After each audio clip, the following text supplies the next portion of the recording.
carefully, and he had signalled a long time before the ball was put in the net. The ball comes down here. I think it's Damien Hayes got it down below, and he had even the hand up when the Damien was fouled right there. Now he was fouled. He passed the ball out. Now we didn't hear the whistle, and Cyril goes through and Cyril puts it into the back of the net. But in fairness to the referee, the whistle had gone before Cyril Donlan put the ball in the net. So I know, there were only 4 points in it, or there were 5 points in it at that stage. That goal had brought it back to 2, so there'll be a lot of ifs, ands and buts in it. But you see him there with the hand. He had the whistle blown actually before he put up the hand for the thing. I'll dispute that a bit. His hand was up for a long period of time, but I thought he was given the advantage. This is the Joe Canning shot. Look, I mean, he comes back off the post, and look, this was a chance again to Jonathan Glynn to pick it up again, and it was fouled. And I mean, I think they go up the field here and they get a score over Kilkenny, get a point from it. So I mean, there was 2 chances. Not saying that they were ever going to win the match, but there were the chances to get them back level, keep them pegging away. And we thought maybe that there might be something left in the tank the last 20 minutes. Ball comes out, Killian Buckley. I mean, fantastic, great score. Super point. Liam was right. Like, they were popping points over the bar at fun at one stage, And I mean, you look at their score sheet from their 6 forwards out to midfield. Every one of them. Galway needed every chance. Every one of the Kilkenny boys contributed on the scoreboard. Oh yeah. They also needed 15 players on the field, and Cyril Donlan got sent off in that second half. Yeah, it was unfortunate because I mean overall Cyril Donlan's had a really fine season. In the Leinster final, he got 5 points in play from Galway when they turned over Kilkenny in that Leinster final. And I guess there was an element of frustration, I'd say, creeping into their play because clearly their forwards were under pressure. And a long ball comes in, and I don't know, they sort of got entangled in each other, and he just swings back on JJ Delaney. And look, I mean, Barry Kelly is right there. I think it was Barry that seen it. It was one of those things. A split second. I'm sure he'll feel really disappointed about that tonight. Because I mean, Cyril Donlan, as we said, is not a dirty player. That's not something that brings to they've been game, consistent on it. I think the one-handed pull this year has been punished certainly. We had Benny Dunn a couple of years ago here getting a red card as well. It was unfortunate, right? I mean, and like for Galway as well, I think coming into the game, so much upset about the Scahill incident, the Cannon injury. You hadn't heard a word from Kilkenny, not a murmur for Kilkenny from the last 3 weeks. It was like they were behind closed doors, and it was all about Galway. And certainly, to me, that had a big effect on them as well. But even when Cyril was sent off, there were only 4 points in the game. Yes. And Galway totally lost their discipline after that. They lost their shape, they lost their discipline. It was, this is an old trait going back on Galway teams. When they fall so far behind, something goes wrong in the game against them, and they just lose their confidence, lose their discipline, and the game goes away from them completely. They lost their shape completely after that. 50 minutes gone, and the game was over. Even though there were only 4 points in it, Kilkenny were going to pull away after that. And yet in the drawn match, when Galway had been leading that game for good periods, and then Kilkenny took over and Kilkenny took the lead, you would have said the same thing maybe Galway would, but yes, they didn't. The lead was only minimal. The lead was only minimal. The lead was only a point. You were never gone with a point. You see, they were trying to close that 4 or 5 point gap. And this is the big question that so many people raised. What would happen if Galway fell behind? Now, they fought back, but when the 2 goals went against them, that was a massive psychological... If you know the Galway psyche, that is a massive... You do, Michael. that is a massive blow to Galway. When they lose chances like that, it's as if they say, it's gone now, we'll give up. And that's really when Cyril Donlan was sent off. That was the final straw. They gave up after that. But the Canning shot, like, I mean, it was hard luck, to be honest, right? I mean, the ball come off the post. I mean, just inches, side the back of the net. The game was actually level. No, look at the crowd that was outside at that stage. Look at how they would have erupted inside in the stands, But look, they haven't done what they did in the last 2 days, was not concede goals against Kilkenny. Today, to concede 3, they were soft enough goals for when they look back in it. And I suppose, Liam, to kind of pick up on what Ger was saying about all of that, in the first half, Galway got 2 goals, and it had that crowd on their feet and cheering. But the response from Kilkenny was to put the ball in the net themselves. Yeah, well, all the time, and that's the thing about Kilkenny. But I would have said it all the time because, I mean, Richie Power, Owen Larkin, they didn't perform the last day. Henry Shefflin had to bring them back into the game. And I'd say, for the last 3 weeks, they were saying, lads, we've got to lift it today, we've got to pick it up. And I thought Owen Larkin and Richie Power, these guys, they stood up, I thought, today, and they said, right, we're going to put our shoulder to the wheel today. And, as I said, I'd say it was an easy enough job for Brian to rally his troops to say, listen, lads, we just didn't deliver the performance the last day. There's more in us. And I'd say, and even Michael Fennelly midfield, Kilkenny won the midfield battle today, big time, right throughout. And that was huge. Andy Smith and Erla Tanya never got to the highs of 3 weeks ago. And put it that had a huge Liam, Anthony impact. Cunningham will have learned from today. You know, the controversy about the goalie, you know, he put out his shoulder on Friday night. Listen, unless he's Lazarus, he couldn't possibly play today after putting out his shoulder.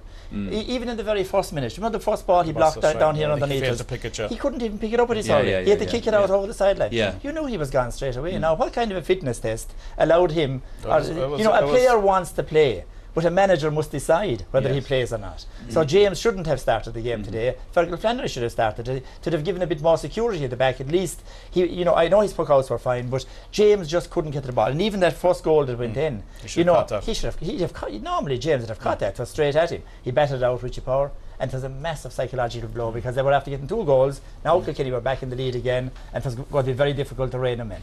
We saw Mayo lose the All-Ireland football final last week to us. Joe Canning was giving the statistic there about Galway between hurling and football in All-Ireland finals over the last number of years is very, very poor. There's something about finals for them.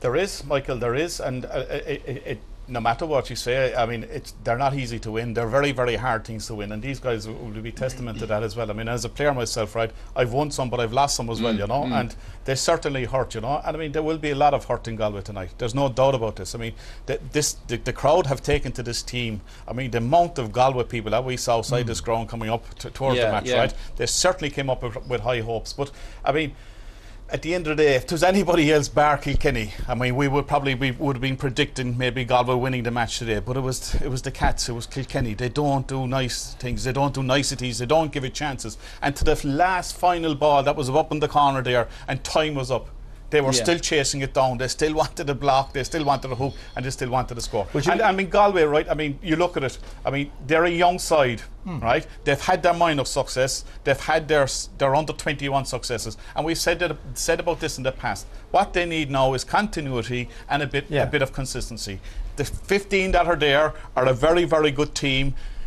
Maybe 1 or 2 changes. You can't come along tomorrow morning and say we need to get rid of 6 or 7. You have to, and that has been happening in Galway for years. Since this man has been there, he's changed a number of personnel when he went in there. Somebody else comes in, they change, and there was no continuity in their play. So for me, for Galway, I mean, they've had a fantastic championship, a fantastic campaign. It's continuity onwards and upwards. Ultimately, Michael, it was a game too far for Galway. You know, if you take the performance they gave in the Leinster final, which is 2 months ago. I mean, that was an outstanding performance. They were so sharp, and they were you know, their hurling was so good. Then they produced much the same again in the All-Ireland final. Now it's very, very difficult. Like, you know, Kilkenny didn't play at their best in the final, and everybody agreed there was more scope for Kilkenny to improve today than there was for Galway. So really, the 3 weeks favoured Kilkenny rather than Galway. So, you know, Galway have made massive progress this year. There's no doubt about it. I know there's that stat there that this is their 13th final since 1975, and they've lost 10. You know, that's 3 out of 13 is not a great. But at least before, you could put it down to the fact, as you were saying earlier on, that they were in the semi-final every year, and they weren't battle hardened. Now that they are in the Leinster Championship, if they can come back again next year, maybe get through Leinster, even if they don't win it, but get to the final in a fresher state of mind. You know, they showed the last day how they can match Kilkenny when they are at their best. But like, they were so casual on the ball, being caught in possession. Their key men out around the field. And listen, another thing I'll say, Joe Canning, if he wants to be mentioned in the same breath as Henry Shefflin, needs to up his work rate and give away more leadership on the field, and not pay heed to all those media guys that are building him up as in the same league as Henry Shefflin. You know, he's a brilliant hurler, he has fantastic talent, but he needs to give more leadership, and he needs to up his work rate on the field to the same degree as Henry Shefflin has done. Only then can he be considered in the same league as Henry. Now, I'm not saying he's not. He's the most talented player I ever saw. But for Galway to be really successful, you know, the last day he disappeared in the second half. Today he got 2 points when the game was over, but he did nothing when the game was in the melting pot. He didn't really nothing to really lift Galway. You know, I mean, like Henry does. I don't know whether I'll say the injury side of it as well. I mean, I'm not defending Ron. Overall, 2012 was a much better year for Joe Canning than last year. So I think Joe, he's got himself in much better shape. I think the critical thing is overall for Galway, right? They played an All-Ireland final in 2001. We didn't see him for 4 years. They played an All-Ireland final final in 2005. We didn't see them in the final again for 7 years. The critical thing for Anthony Cunningham and his team is to get the team back up here again next year. I think that's the danger in Galway. They have a habit of they really came with a good push this year and got really close. As I said, they were just underneath the top of the hill there. But they're right back down the bottom of the hill now with everyone else. And the critical thing is, what's the next 12 months going to bring for Galway? If they can build, they have a young team. See Jonathan then coming on today, just out of minor from last year, got a cracking goal. There's the players that you can be bringing through. So they have loads of talent. What's the next 12 and they months have the Leinster Championship to help them out as well, behind which they didn't have with 2001, 2006. This is the goal by Jonathan Glynn, Liam, that you mentioned there, and as you said, he's one of the guys they'll be looking to come on as a hurler and push for a permanent place. Well, he is, because he's got great physical strength. Ball winning ability is what every team craves out for, and this guy has it. Not alone did he get a goal, he got 2 or 3 clean possessions out of the sky under Tommy Walsh as well. And as I said, that's a fabulous finish. I think the other point, though, Liam was right, is from a Galway perspective as well, right? We breached on this, broached on this the last day as well, as this going back into this defensive mode, right? It's not what hurling is about, right? It's a football tactic, right? Certainly, today, all right, when they attacked at times, and they attacked in the first half there, they got their 2 goals against Kilkenny. But their target man was Joe Canning. Joe Canning was 60 yards out from goal. He was supposed to be their marquee player in around the square to get the ball in to get scores, and he's 60, 70 yards out from goal. You're never going to win in All-Ireland with that type of hurling. But Galway weren't in the form of Leinster, lads, or they weren't in the form of the last day. All the times they got caught in possession, all the times the ball was flicked away from the today. That never happened in the games up to this. So I wouldn't be too severe on them that way. I'd say I still think it was a game too far, just a game too far. They were distracted by injuries to, we'll say, Joe and to James Cahill coming into it. And I remember even playing them one time in a replay, and we heard coming up the dual carriageway that they were after dropping their goalie. We said, we have them now. So if you hear that, not alone is it a downer for your own supporters and your own team, but it lifts the other team as well. So they have come a massive distance this year, and all they have to do, as Liam said, is push it on again. This is only the starting point for next year. It took Donegal 2 years to win it. This is only their first year. All right, lads, we're coming to the close of our coverage from Croke Park for the afternoon, but there's still plenty more to come on today's final. The evening edition of the Sunday game, we'll be visiting the winners' banquet, we'll be looking back over the summer's hurling championship and picking the team of the year, and also, of course, naming the man of the match from today's final. That's 9:30 here on RTE2. Now, looking ahead to next Thursday, we actually start looking ahead to next year, would you believe? It's the draws for the Football and Hurling Championships of 2013, and you can see what lies in store for everybody here on RTE2 at 7:30. Now, another big final to look forward to next Sunday here at Croke Park. That's the All-Ireland Ladies Football Final between Cork and Kerry. Highlights of the action from Croke Park at 8 o'clock. OK, that's where we have to leave it for now. It's been a great day for Kilkenny, winning their 9th All-Ireland title in 13 years. Liam Sheedy, Gerald and Tomas Mulcahy have been here with me for this special day, and of course my thanks to them. Now hopefully I'll see you a little bit later on for the winning celebrations, as I said, 9:30 here on RTE2. Until then, bye-bye. Some nights I stay up, cashing in my bad luck. Some nights I call it a draw. Some nights I wish that my lips could build a castle. Some nights I wish they'd just fall off.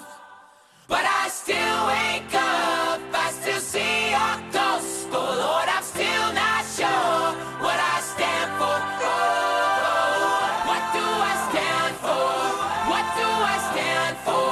Most nights I don't know anymore.